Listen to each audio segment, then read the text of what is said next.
You spend months gathering data and writing thousands of lines of code. But during the very first real-world test, the system begins to short-circuit. The predictions are wrong, the logic fails, and the project is effectively dead on arrival. It's common for beginners to blame the complexity of the math or assume they didn't provide enough raw data, but those initial assumptions are usually completely wrong. The actual cause of these failures is often a state of extreme simplicity. In machine learning, this is known as underfitting. Think of it like packing for a months-long expedition to Antarctica, but only bringing a single thin cotton t-shirt. Your preparation is inadequate for the complexity of the environment you are trying to survive. Underfitting isn't a lack of resources, it's a lack of capacity. The model is too stubborn and too simple to comprehend the underlying patterns of the data it's meant to process. Diagnose this by looking at a model's learning curve. If error rates for training and testing plateau early and stay high, the system stopped learning. This is high bias. The model consistently makes the exact same simple mistakes because it hasn't grasped the core material. We see the consequences of this bias in the housing market. If a model tries to predict home prices using only square footage, ignoring location and age, the predictions will be consistently wrong because the model is ignoring the market's nuances. In medicine, an underfitted diagnostic system might rely solely on a patient's age to predict heart disease. By ignoring blood pressure and cholesterol data, the system fails to identify the patients who are actually at risk. When we force these overly simplistic rules onto complex real-world scenarios, the resulting predictions become completely and entirely useless. There is a persistent myth that simply adding more data will fix a high-bias model.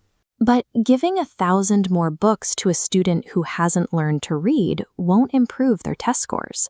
The problem is the student's capacity, not the volume of information. To fix this, increase the model's physical capacity. In a neural network, this means adding more layers and individual neurons. Increasing the depth of a network, or the branches of a decision tree, gives the system internal processing power to handle complex variables. The second fix is advanced feature engineering. Instead of isolated points, you link them together. By building interaction terms and polynomial features, you show the system how distinct variables interact to influence the final outcome.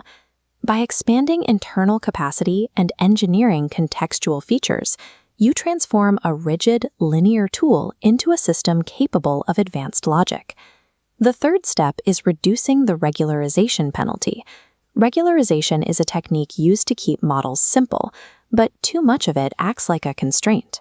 It forces the model to act like a straight line, even when the data it's measuring follows a steep, complex curve. Lowering this penalty gives the algorithm the flexibility it needs to bend and adapt to the actual shape of the data. Finally, you must increase the total number of training epochs. An epoch is one full pass through your dataset. If you stop the training cycles too early, the system never gets the chance to recognize the deeply hidden patterns within the numbers. Without freedom from rigid constraints and sufficient time to process information, even the most advanced systems will remain underfitted. Once upgraded, the model gains flexibility to understand the world. It becomes a fluid line that weaves and curves through a chaotic galaxy of data points. Escaping this simplicity trap allows streaming platforms to accurately predict the nuances of human taste. Respecting the messy complexity of raw data is the only way to build systems that work in critical fields like modern medicine and house price forecasting. But there is a limit. If you push these upgrades too far, the model becomes overly sensitive. It starts shifting its focus too rapidly, trying to find meaning in every tiny movement. A model that is too flexible stops learning real patterns and starts memorizing random noise. It treats chaotic coincidences as absolute laws. This state is known as overfitting, and building an accurate system requires balancing the